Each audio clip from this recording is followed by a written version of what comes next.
మట్టి శరీరములో ఉన్నాము. యాకోబు ఏం చెప్తున్నాడు? మనమందరము అనేక విషయాలలో తొట్టిల్లుచున్నాము, తప్పిపోవచ్చున్నాము.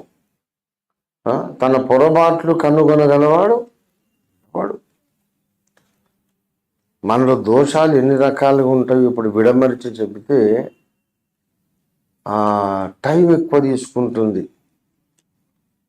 మన ఎమోషన్స్లో పాపాలు ఉంటాయి, మన యాక్టివ్ థాట్స్లో పాపాలు ఉంటాయి,